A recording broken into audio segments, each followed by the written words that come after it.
함께 보실 말씀은 제목은 뻔뻔한 기도예요. 오늘 뻔한 설교가 되지 않기 위해서 기도해 주시기 바랍니다. 한국에서는 인싸라는 말이 있어요.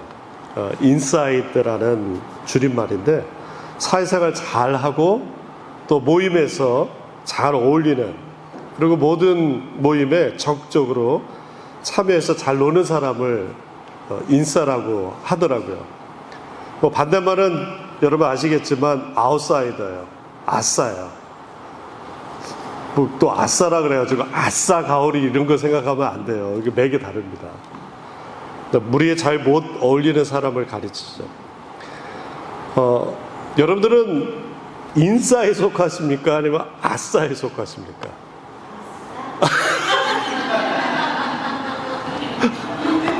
뭐 아싸 가오리가 되셨네. 사람들마다 뭐 인기 있는 사람도 있고 그렇지 않은 사람도 있지만, 아무리 인싸래도 찐친, 정말 친한, 내 속을 다 드러내는 친구가 없는 사람도 있어요. 또 반면에 아싸라고 이렇게 강력하게 주장하는 사람들도 내 속을 잘 알 수 있는 친한 사람이 있을 수도 있다라는 거예요. 또 반면에 여러분들은 어떤 친구가 되어주고 계십니까? 잘 들어주는 친구인가? 잘 놀아주는 친구인가? 아니면은 그냥 별로 그냥 냉대하는 친구인가? 오늘 본문에 보니까 좀 무례한 친구가 나와요. 장사를 다 마치고 이제 문을 닫았어요. 애들도 다 씻기고 이제 편안한 잠자리에 들고 있는 상황이에요. 그런데 안데없이 오밤중에 막 문을 두드리는 사람이 있습니다. 깜짝 놀랐어요. 무슨 일이지? 누가 죽었나? 불이 났나? 아니면 강도 때라도 들이닥쳤나? 홍수가 닥쳤나?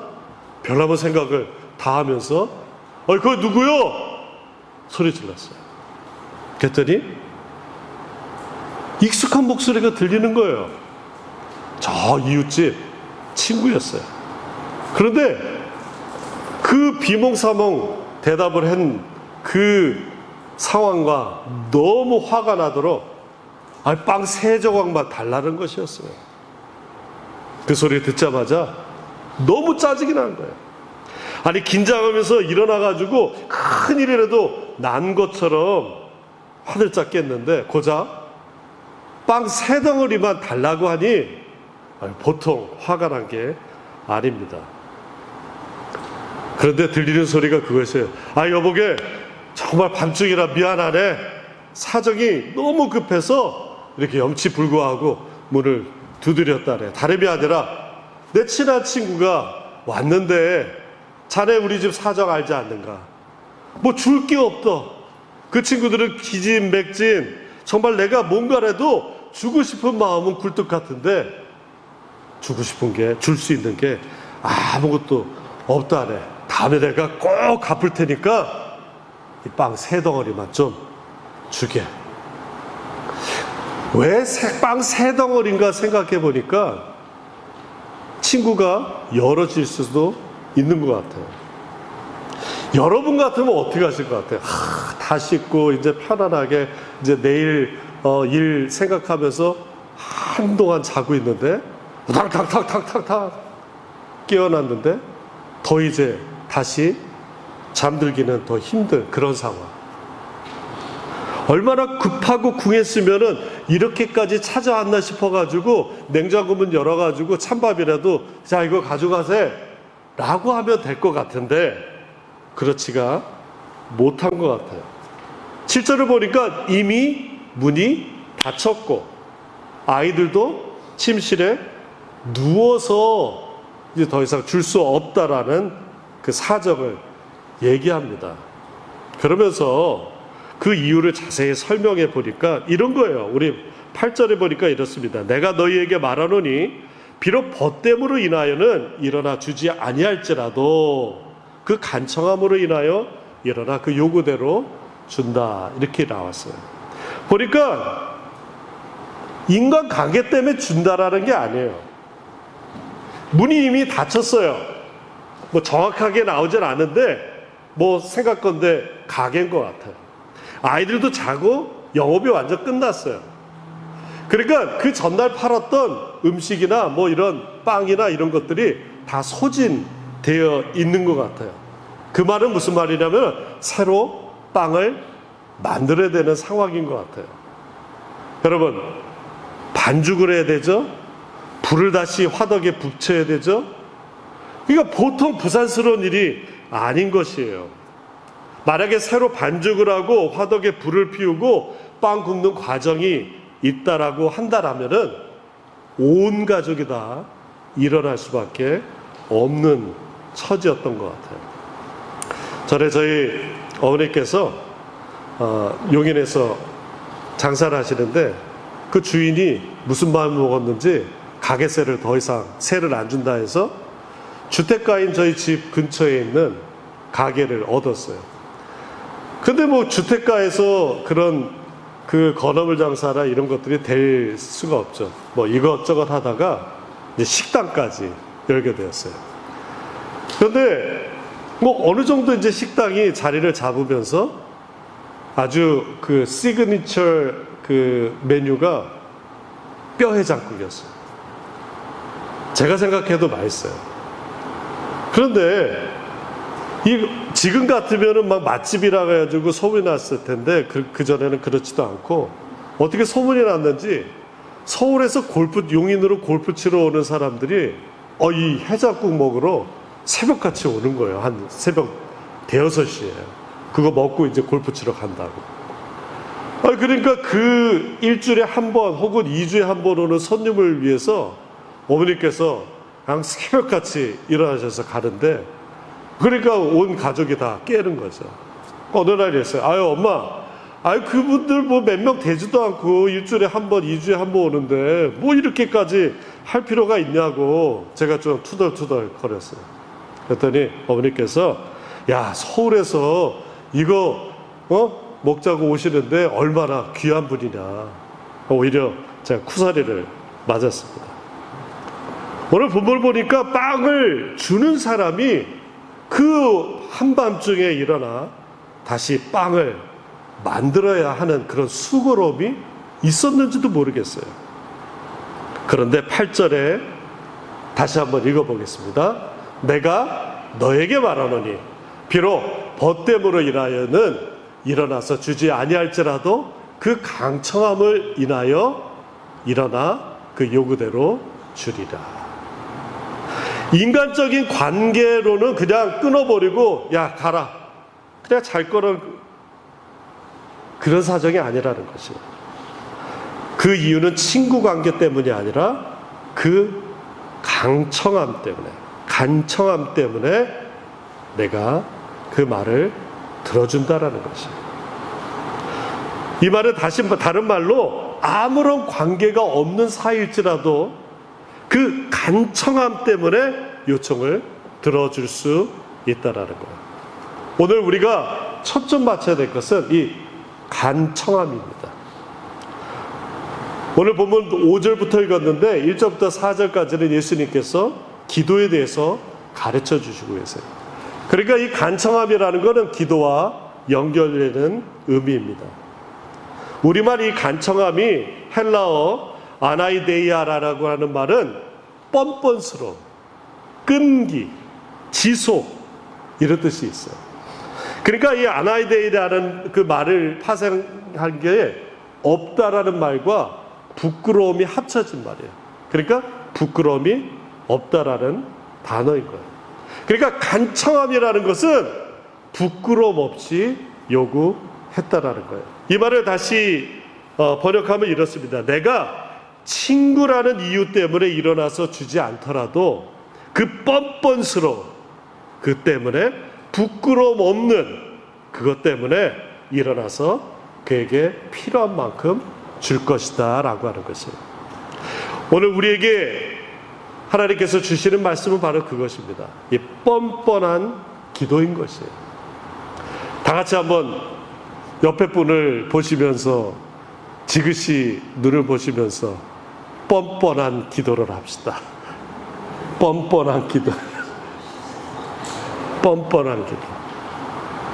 다른 말로 간청하는 기도, 지속적인 기도, 담대한 기도, 부끄러움 없는 기도라고 우리는 이해할 수 있어요. 여러분, 기도하실 때 어떻게 기도하세요? 우아하게, 아름답게 기도하십니까? 오늘 말씀을 통해서 배우는 기도는 하나님 앞에 부끄러움 없이 담대하게, 그냥 뻔뻔하게 나가자는 것이에요. 자, 그렇다면 뻔뻔한 기도는 어떻게 하는 것입니까? 얼굴 아주 광택을 크게 해가지고 이렇게 해서 하는 기도가 아니에요. 여러분, 저희 어릴 때 한국에서 이렇게 리어커 중간에 솥단지를 이렇게 놓고 김이 모락모락 일어나는 번데기 장수가 있었어요. 그 번데기 장수가 어떻게 파는지 아세요? 뻔하면서 이렇게. 근데 이 뻔뻔한 기도와 연결이 있는 건 아니고, 그 사람이 그 신문지 종이로 그 접은 꽃갈콘 같은 거기에 번데기를 해서 팔거든요. 근데 그걸 팔아가지고 이 사람이 어떻게 살까 생각해 보면은 참 애절한 거예요. 그걸 팔기 위해서 뻔을 몇 번이나 했을 것 같아요? 그거 모르죠. 그런데 제 기억으로는 계속해서 뻔! 어쩌면 우리 기도는 그냥 담대하게 나가는 것이에요. 이 뻔뻔한 기도라고 하는 것에 몇 가지 요소가 있는데, 첫 번째는 하나님이 우리 아버지 되심, 그리고 우리가 하나님의 자녀 되심의 확신이 필요하다는 거죠. 우리 신앙생활에서의 출발점은 하나님이 우리 아버지 되심이에요. 이것이 출발점이에요. 우리 기도 역시 그냥 먼 어떤 신에게 하는 것이 아니라 아버지께 하는 것입니다. 우리 예배도 그냥 어떤 어마어마한 무서운 신에게 그냥 두려워서 떨려서 하는 것이 아니라 우리 아버지께 예배하는 것입니다. 그런데 문제는 우리 신앙생활 하다가 비본질적인 것에 매몰될 때가 많이 있어요. 제가 고등학교 1학년 때 그 성령 체험하고 예수님 영접하고 수련회를 그 하늘산 기도원에 이렇게 갔어요. 고등학교 2학년 때인가 하늘산 기도원에 갔는데, 여름이 너무 더우니까 그 체육관에서 예배를 못하고 야외에서 예배를 했습니다.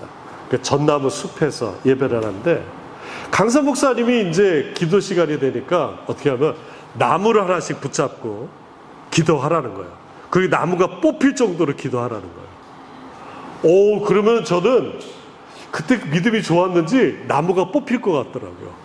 그냥 한아름보다 더 굵은 전나무인데, 이제 기도 시간에 대해서 나무를 잡았어요. 그러면서 이제 주여 하면서 그 기도를 하는데, 주여 하는데 됐어! 그커녕 끔찍도 안 하는 거죠. 그 기도원에 수많은 사람들이 오고 갔는데 쓰러진 나무를 하나도 못 봤어요. 그런데 기도하다 보니까 어떤 생각이 드냐면은, 내가 기도하는 것보다 이 나무를 뽑아야겠다라는 생각이 더 많은 거예요. 주여, 이 나무를 뽑게 해주세요. 어떻게 해요? 주객이 전도된 거예요. 어느 한국의 유명한, 이름만 대면 다 아는 그런 목사님께서 해외 나가시는 비행기 탔는데, 어떻게 참 은혜롭게 그 퍼스트 클래스에 이렇게 업그레이드가 된 거예요. 얼마나 기분이 좋아요. 근데 퍼스트 클래스 그 좌석에 가다 보니까 저 멀리에 이미 앉아 계신 스님 한 분이 계시다라는 거예요. 그때 이 목사님이 속으로, 자기는 지금 은혜를 입어서 업그레이드 돼가지고 이렇게 왔는데, 야, 저 스님이 되게 유명한 스님인가 보다, 저 스님 잘 나가시는구나 라고 하면서 갑자기 마음에 부러운 마음이 들었다는 거예요. 그러면서 순간 성령님이 어떤 마음을 주냐면은, 나는 살아있는 하나님을 믿고 예수님의 복음을 전하는 사람인데, 하나님 아버지를 모르는 사람을 저렇게 내가 부러워하는구나라는 마음에 영적 자존심이 무너지는 것을 경험했다라고 회개했다라고 하는 것입니다. 우리가 뻔뻔한 기도할 수 있는 이유는 하나님이 그냥 멀리 계신 우주 밖에 있는 분이 아니라 가까이 있는 아버지이기 때문에 그럴 거예요. 아버지한테 막 응석 부리고 무례할 필요는 없지만 너무 형식적으로 대면 할 필요는 더더욱 없다라는 거예요. 때로는 어떤 사람들은 신앙생활을 홍길동처럼 해요. 홍길동처럼 동해번쩍 서해번쩍이 아니라 아버지를 아버지라 부르지 못하고 그냥 멀리 있는 사람처럼 한다는 얘기예요. 그냥 말하는 거예요. 아버지! 아니 그것도 좀 형식적이다 싶으면은 아빠! 빵! 새 덩어리가 필요해요. 너무 예의 없이 페르나처럼 할 것은 아니지만 그래도 더 친근하게. 왜냐하면 우리는 하나님이 멀리 있는 분이 아니라 가까이 있는 친밀한 분이기 때문에 그래요. 여러분들이 아시는 바와 같이 저는 어렸을 때부터 착하다는 소리를 참 많이 들었어요. 근데 지나다 보니까 제가 착하지가 않더라고요. 지금 고개를 끄덕이시는 분은 저를 잘 아시는 거예요. 그렇게 착하지가 않아요. 착한 게 아니라 좀 눈치를 많이 보면서 살았더라고요. 다른 사람들 비유를 건들지 않으려고. 그래서 그런지 눈이 좀 찢어졌어요. 어쩌면 이것도 생존 본능이었는지 몰라요. 힘 있는 사람 비유를 건드리지 않고 그냥 거기서 잘 살면 된다라고 체득이 된 것 같아요. 그래서 그런지 어른들이 안 좋아하는 일을 하려고 하지 않으니까 그냥 착하다는 얘기를 많이 들었던 것 같아요. 어쩌면은 그것은 다른 말로 믿음이 없었던 거예요. 내가 요구하는 것을 들어주지 않을 것이라고 지레짐작 예단하면서 살았던 것이에요. 딱 견적이 나오잖아요. 집안 형편 안 좋고 어른들이 큰 소리를 하는 거는 돈 때문에 그런 것이고 또 엄마가 우리와 함께 시간을 보내지 못하는 것도 돈 벌려고 밖에 나가는 것이니까 어린 제가 그때 시절부터 그렇게 살았던 것 같아요. 그런데 그것으로 끝나는 것이 아니라 이런 사고의 습성이 하나님과의 관계에도 영향을 미치더라고요. 전심으로 내가 하나님 말씀 의뢰하고 하나님께 매달리는 것이 아니라 눈치 보는 것이에요. 어쩌면은 하나님 비유 맞추고 하나님 신기 건드리지 말아야지 어차피 지금까지 안 돼 왔으니까. 지금까지 기도해도 잘 안 됐으니까. 라고 하며 믿음을 접은 게 아닌가 생각하는 거예요. 기도하면 될 거야가 아니라 잘 안 됐으니까 그냥 이렇게 지내는 게 아닌가라고 하는 거예요. 내 스스로 믿음을 저버리는 거예요. 그런데 오늘 말씀에서 하나님이 우리 아버지 되심으로 우리가 기도할 수 있는 이유를 11절부터 13절까지 우리 얘기해 줍니다. 우리 같이 한번 읽어볼까요? 너희 중에 아버지 된 자로서 누가 아들이 생선을 달라 하는데 생선 대신에 뱀을 주며 알을 달라 하는데 정갈을 주겠느냐? 너희가 악할지라도 좋은 것을 자식에게 줄 줄 알거든 하물며 너희 하늘 아버지께서 구하는 자에게 성령을 주시지 아니하겠느냐? 우리 아버지를 의지해야 돼요. 아버지 하나님을 의지합시다. 아버지 하나님께 구해야 돼요. 하나님께서 분명 가장 좋은 것으로 우리에게 채워줄 줄 믿습니다. 두 번째, 뻔뻔한 기도는 끈기 있는 기도예요. 한 번으로 끝나는 것이 아니에요. 그냥 얼굴 철판 깔고 이렇게 했다가 한 번 창피하면 그만이지가 않아요. 지속적인 관계를 계속 맺어야 된다는 것입니다. 아는 목사님이 같이 대화를 하는데 그 목사님의 아버님도 목사님이었어요. 근데 어릴 때 친구들로부터 그런 말을 많이 들었대요. 야, 너 좋겠다. 너희 아버지 부자잖아.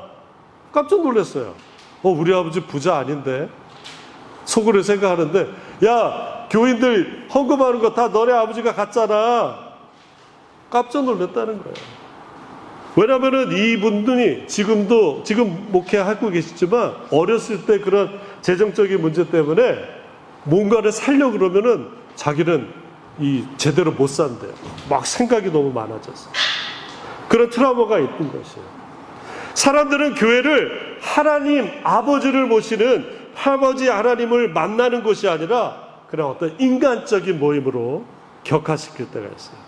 우리가 신앙생활할 때 세상적인 요소가 들어오면은 하나님 아버지 되심이 집중되지 못하고 쓸데없는 것에 신경 쓰다 시간을 허비할 때가 있어요. 여러분 전도 해보신 적 있으실 거예요. 그리고 전도도 교회 안 다닐 때 받아보신 적 있으실지는 모르겠어요. 그러니까 교회를 안 다니는 사람들, 하나님 믿지 않는 사람들이 전도를 받을 때 부담스러운 1위가 이거래요. 당신은 죄인입니다. 이 말이 제일 듣기 싫다라는 거예요. 왜냐면은 내가 그렇게 큰 잘못하지 않은 것 같은데 왜 교회 다니는 사람은 맨날 죄인이라고 이렇게 나를 몰아붙이나 이런 것에 대해 반감을 받대요. 두 번째는 예수 안 믿으면 지옥 가요. 이 말 정말 듣기 싫다라는 거예요. 그런데 천국과 지옥이 없으면 왜 우리가 이 신앙생활을 하게 됩니까? 세상 즐거운 거 다 누리다가 그냥 죽으면 그만인데 왜 교회 가서 하기 싫은 거 하고 또 하지 말라는 거 왜 이렇게 많냐 이거예요. 겁박하는 것 같아서 싫다라는 거예요. 세 번째로 하나님은 당신을 사랑합니다. 이 말도 듣기 싫다는 거예요. 왜냐하면 그 말 자체는 좋은데 내가 지금 고난당하고 있는데 나만 하나님이 싫어하는가? 이런 생각이 든다라는 거예요. 네 번째 마지막으로는 기도하세요. 이 말도 싫다라는 거예요. 현실적인 대안은 내놓지 않고 맨날 기도만 하라고 하니까 구태의연 하다라는 거예요. 죄인, 천국과 지옥, 사랑, 기도 이런 말이 왜 싫게 들리냐면은 세상적인 논리의 뿌리가 깊기 때문에 그렇습니다. 이런 논리가 지속적으로 우리가 기도하는 것을 방해하는 거예요. 우리가 읽고 있는 하나님을 경험하는 사람 블랙가비 목사님이 이런 말을 합니다. 저는 사탄에게 초점을 맞추지 않기로 결심했습니다. 그는 벌써 패배를 당했습니다. 저를 인도해 주시는 분, 현재 자신의 일을 저를 통해서 행하시는 분은 승리자이십니다. 사탄이 저를 통해서 일어나고 있는 하나님의 역사에 영향을 미칠 때는 제가 하나님을 믿지 않고 사탄을 믿을 때뿐입니다. 사탄은 언제나 당신을 속이려고 노력할 것입니다. 그러나 사탄은 하나님의 목적을 궁극적으로 방해할 수 없습니다. 따라서 지속적으로 기도하는 자에게 주시는 하나님의 선물이 성령인 것이에요. 오늘 13절에 보면 아시듯이 하늘 아버지에게 구하는 자에게 성령을 주시겠다고 약속을 하고 있어요. 근데 다른 거는 다 알을 달라 하면 뱀을 줄 자가 있느냐, 뭘 주면은 나쁜 거를 주지 않는다 하면서 성령을 주신다고 약속을 하고 있어요. 왜냐하면 성령을 통해서 우리가 하나님에 대한 확신을 가질 수 있기 때문에 그래요. 저는 지난주 우리 볼링대회 하면서 참 은혜를 많이 받았어요. 즐겁고 재밌어서가 아니라 사진을 여러분들에게 우리 단체톡에 사진을 보내면서 참 은혜를 많이 받았어요. 왜냐하면 두 가지가 저에게 확신이 들었습니다. 첫 번째는 하나님이 우리 교회를 겨자나무처럼 지금 계속 키우고 계시다는 거예요. 두 번째는 하나님이 우리 교회를 통해서 일하고 계시다는 확신이 들었기 때문에 그래요. 기도할 때 하나님께서 우리 아버지 되심을 확신시켜 주고 계십니다. 오늘 말씀을 정리합니다. 하나님이 계신 곳에 문을 두드리면 반드시 열립니다. 왜냐하면 그곳에 하나님께서 예비하신 것이 있기 때문에 그래요. 우리 노력이 아니라 기도했기 때문이 아니라 하나님이 은혜를 주시기 때문에 그래요. 우리 뻔뻔하게 우리 같이 기도합시다. 지속적으로 구합시다. 쉬지 말고 기도합시다. 아버지 되신 하나님께서 우리에게 주시고자 하시는 것 주시고, 찾고자 하는 것 찾게 하시고, 열고자 하는 것 열어주신 줄 믿으시기 바랍니다. 왜냐하면 하나님 우리 아버지 되시기 때문에 그래요. 오늘 말씀 기억하면서 같이 기도하겠습니다. 함께 기도할 때 성령 충만케 하옵소서. 하나님 일하는 것 보게 하옵소서. 담대하게 구하고 지속적으로 구하고 쉬지 말고 구하고 정말 뻔뻔하게 구할 수 있도록 하나님 도와주시옵소서. 함께 기도하겠습니다.